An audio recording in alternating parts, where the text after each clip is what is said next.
ഞാനിപ്പോ ഇവിടുന്ന് രാത്രി സ്കൂൾ ബാഗ് ഒക്കെ എടുത്തിട്ട് നിങ്ങളും വിചാരിച്ചില്ലേ? കാര്യം ഞാൻ സ്കൂളിൽ പോയതൊന്നല്ല, വെക്കേഷന്റെ ഉദ്ഘാടനം കഴിച്ചത് തന്നെ ഇപ്പന്റെ വീട്ടിൽ പോയിട്ടാണ്. അതിനെ കൊണ്ടാണ് 2 ദിവസം വീഡിയോ ഒന്ന് കാണാഞ്ഞത്. കുറച്ചു മുന്നേ വരെ നമ്മള് കസിൻസ് എപ്പോഴെങ്കിലൊക്കെയാണ് ഇപ്പന്റെ ഇവിടെ നിൽക്കാൻ പോലെ. ഇപ്പോഴാണെങ്കിൽ ഇപ്പന്റെ വീടും അമ്മായിന്റെ വീടും എടുത്തെടുത്താണ്. അതിനെ കൊണ്ട് തന്നെ എനിക്ക് ലീവുള്ള ടൈമിൽ ഇടയ്ക്കിടയ്ക്ക് ഞാൻ അങ്ങോട്ട് നിൽക്കാൻ പോകും. പിന്നെ അവിടെ പോയി കഴിഞ്ഞാൽ മൊത്തം ഫണ്ണാണ്. പിന്നെ തിരിച്ചു വന്നിട്ട് കുറെ കഥ പറയാനും ഉണ്ടാവും. പിന്നെ ഇപ്രാവശ്യം ആണെങ്കിൽ എല്ലാ കസിൻസും ഉണ്ടായിരുന്നു. അപ്പൊ നമ്മൾ അടിച്ചു പൊളിച്ച്. പിന്നെ ഇപ്പന്റെ അവിടെ പോയി വന്നു കഴിഞ്ഞാല് എപ്പോഴും പെരുന്നാൾ പൈസ മാറ്റി കുറച്ച് പൈസ കൈമേലുണ്ടാവും. ഇത് എന്റെ ഇപ്പന്റെ വലിയപ്പ തരുന്നതാണ്. സംഭവം എനിക്കും ഓനിക്കും പാടി തന്നതാണെങ്കിലും ഇത് തൽക്കാലത്തേക്ക് ഞാൻ എടുത്തുക്കണേ. കഥ പറച്ചിലൊക്കെ കഴിഞ്ഞപ്പോ ഞാൻ നേരെ എന്റെ റൂമിലേക്ക് വന്ന്. ഇപ്പോഴാണെങ്കിലും എനിക്ക് 2 നൈറ്റ് സ്യൂട്ട്സ് വാങ്ങിച്ചിട്ടുണ്ടായിരുന്നു. പിന്നെ ഇത് വാങ്ങിയതൊന്നും ഞാൻ അറിഞ്ഞിട്ടില്ലേനും. പിന്നെ ഇതിന്റെ 2 പാറ്റേൺ എനിക്ക് നല്ല ഇഷ്ടമായി. പിന്നെ ഞാൻ പൈസ ഒക്കെ കുറ്റിയിലിട്ട് പിന്നെ ഈ പൈസ ഒക്കെ എടുത്ത് വെച്ചിട്ടാണ് ഞാൻ ടൈഗർ സ്മാർട്ടിലൊക്കെ പോകുമ്പോൾ സാധനം വാങ്ങല്. പിന്നെ ഞാൻ വേഗം വന്നിട്ട് ബാഗിലുള്ള സാധനങ്ങളൊക്കെ പുറത്തേക്ക് ഇട്ട് നമ്മൾ പുറത്ത് പോയി വന്നതിന് ശേഷം ഞാൻ നേരെ അങ്ങോട്ടേക്ക് പോയത്. അതിനെ കൊണ്ടാണ് ജീൻസും ബെൽറ്റൊക്കെ. പിന്നെ ഞാൻ ബാഗ് വാഷ് ചെയ്യാനിട്ട് പിന്നെ എന്റെ ഡ്രസ്സ് മാത്രമല്ല ഓൻ്റെതും ഉണ്ടായിരുന്നു. അപ്പൊ ഞാനത് അതിന്റെ ഉള്ളിൽ കയറ്റി. ഇതിപ്പോ ചൂടോടെ വെച്ചിട്ടില്ലെങ്കിൽ 1-2 ആഴ്ചത്തേക്ക് ഇത് ഇവിടെ തന്നെ ഉണ്ടാവും.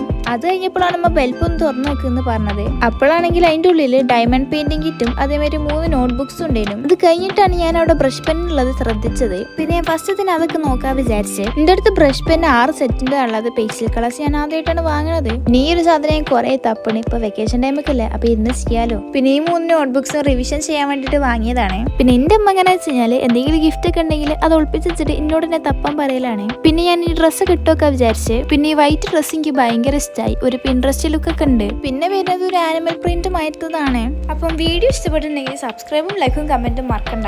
So by.